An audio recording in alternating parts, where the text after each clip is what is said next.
Үйde berekenin getişi emne sebep bolat? Birinciden subhanallah, үйde berekenin getişi birincisi jalганчылык. Kalp көп айтылған үйде береке болбойт. Bir.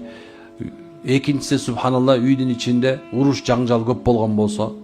Ekиncisi аял киши амыр болуп алган болсо, жетиштүү болот. Мисалы аял киши үйдө башчы болуп алса, жетиштүү болот кедейликке. Андан кийинкиси subhanallah, тууганчылар үйгө конок келбей калса, туугандар менен катышпай калсаң кедейлик келет. Ошол үйдө subhanallah намаз окулбаса, же намаз окулса дагы ихлас болбосо, Кур'ан кылбаса, ал үй мүрзө сыяктуу болот. Ошол үйдө береке болбойт деп айтат. Акча болушу мүмкүн, бирок береке болбойт.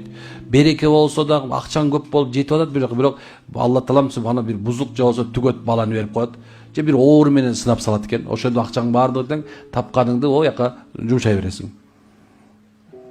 Мына өзү айтып коет, үй бүлөдө уруш талаш чыкса, чыкпаш үчүн эмне кылуу керек дейт. Экөө тең жым отуруш керек. Аял аялдай, эркек эркектей болуш керек. Эркек көз менен башкарыш керек, аял болсо көздү түшүнүш керек. Берген нерсесине ыраазы болуш керек, алып келген нерсеге ыраазы болуш керек эркектин. Мына ошол жерде машалла береке бар. Колуңда болгон нерсеге ыраазы бол, жокпу subhanallah шүгүр айт. Мына ошондо Кудайым буйрса, жашооңдо үйүңдө береке болот.